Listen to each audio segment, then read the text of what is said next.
اور وہ کسی سیاسی پارٹی کا وہ کوئی بن گیا جھنڈا تو پھر تو 3 رنگ آ گئے تو پھر بھی بن جاتا ہے لیکن ایک سیاسی بات پارٹی کا. بتائیں، کیا کسی پارٹی کا ایک رنگ نہیں ہے نا ایک پارٹی کا. وہ کون سی وہ پارٹی ہے؟ اگر گرین ہو گیا تو وہ بھی پھر کام خراب ہو جائے گا میرے خیال سے. اس لیے بس سفید ہی کر دیں، سفید جھنڈے اڑائیں، سفید پتنگیں اڑائیں. بٹ بسنت کا مقصد یہ ہوتا ہے کہ کلرفل ایک فیسٹیوٹی ہوتی ہے، سیلیبریشنز ہوتی ہیں، تو یہ ذرا کلر والی معاملے پہ تھوڑا سا ذرا میں دل تھوڑا پریشان ہے. اس میں بڑے بڑے ملے جلے جو ہے نا سوشل میڈیا پر تبصرے آ رہے ہیں. لوگوں کو تو میمز کا موقع چاہیے ہوتا ہے، انہوں نے اپنے تاثرات کا اظہار کرنا شروع کر دیا. چلیں جی، بابر ہمارے ساتھ موجود ہیں لاہور سے. بابر ذرا بتائیے گا، یہ جو نئی پابندیاں آ رہی ہیں تو اب ویسے پبلک کے کیا خیالات ہیں کہ اتنے کلر استعمال، صرف ایک کلر استعمال کرنا ہے، 2 رنگ استعمال نہیں کرنے، یہ گانا. اچھا، گانوں سے متعلق یہ ہے کہ یہ پابندی بسنت کے لیے نہیں ہے، اوور آل ہے. دیکھیں جی، بسنت کا تہوار جو ہے وہ ہوتا ہی کلرفل ہے، اور گانے بالکل زومانی گانے نہیں ہونے چاہیے. لیکن یہ ہے کہ یہ گانا جو یہ والا اس پر پابندی نہیں لگائی گئی کہ جو دل ہوا بو کاٹا جو گانا چلتا ہے اس پہ وہ تو گانا چلے گا. تیاریوں کے حوالے سے یہ ہے کہ جہاں لاہوریے 25 سال بعد بسنت کی تیاریوں میں مصروف ہیں، وہیں پر گورنمنٹ بھی انہوں نے بھی اپنی تیاریاں مکمل کی ہیں.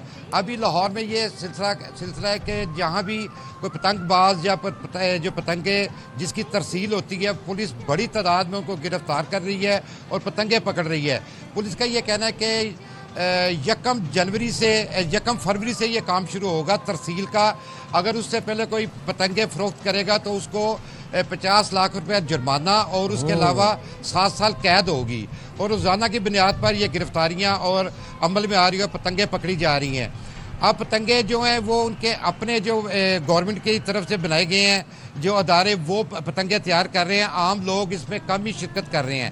اب رنگ کی بات آتی ہے، جو نوٹیفکیشن جاری کیا گیا ہے، یک رنگی ہے نا وہ پتنگ اڑائی جائے گی. دیکھیں 2 کلر تو پاکستان کے جھنڈے میں بھی ہے، اور سفید اور سبز. لیکن یہ اس لیے کیا گیا کوئی کسی کی سیاسی جماعت کے جو پتنگ ہے وہ نہیں اڑے گی، کسی سیاسی جماعت کے لیڈر کی تصویر اس پہ آویزہ نہیں ہوگی. پولیس نے یہ تمام SOP جاری کیے ہیں، اور داتی تار استعمال نہیں ہوگی، کیمیکل والی ڈور استعمال نہیں کی جائے گی کیونکہ اس سے گردنیں کٹتی تھیں. اور 25 سال پہلے بھی یہ ایسے واقعات رونما ہوتے تھے. اب سے کچھ دیر قبل بھی 3 جو ہے نا چند روز قبل 3 افراد جو ہے نا گردن پر ڈور پھرنے سے زخمی ہوئے ہیں. پولیس کی جانب سے یہ تمام تیاریاں جو ہیں مکمل کی جا رہی ہیں. کوئی ہوائی فائرنگ نہیں کرے گا، قانون شکنی کرے گا اس کو پکڑا جائے گا. جبکہ موٹر سائیکل سوار جو ہیں ان کے جو اچھا بابر ایک بات بتائیں ہمیں، تو یہ بھی اطلاعات ملی ہیں کہ 6، 7 اور 8 فروری کو جو پرائیویٹ ٹرانسپورٹ ہے اس کو ڈسکریج کیا جا رہا ہے. لوگوں سے کہا جا رہا ہے کہ آپ پبلک ٹرانسپورٹ استعمال کریں. 6000 رکشے چل رہے ہیں، میٹرو بس میں سنا ہے کہ فری میں چلے گی 3 دن، جو سپیڈو ہے وہ بھی فری میں چلے گی. وہ کیا SOP ہے؟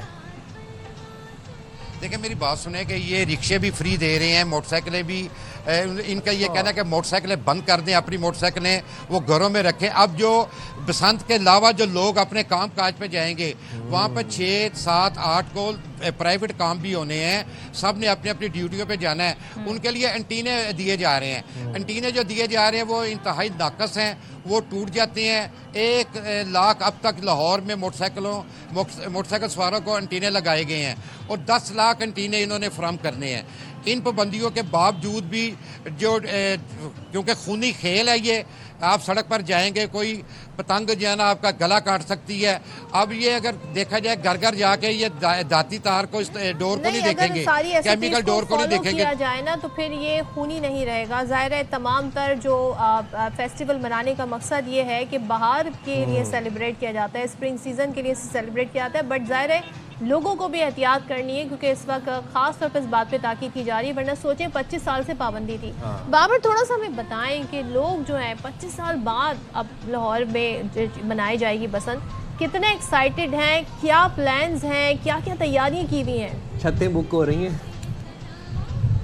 جی بالکل. دیکھیں میں خود جو ہے نا اندرون شہر کا ہوں. میں بسنت ساری زندگی ہم نے بھی نا منائی ہے. وہاں پر فیسٹیول ایک ہوتا تھا. اب اس وقت چھتیں جو ہیں جو وہ بک کی گئی ہیں، اور کافی مہنگی چھتیں بک کی گئی ہیں. ایک چھت جو ہے جی ایک یوسف صلاح الدین نا انہوں نے بک کروائی ہے، پانی والا تالاب میں کافی بڑی چھت ہے، اور وہ چھت جو ہے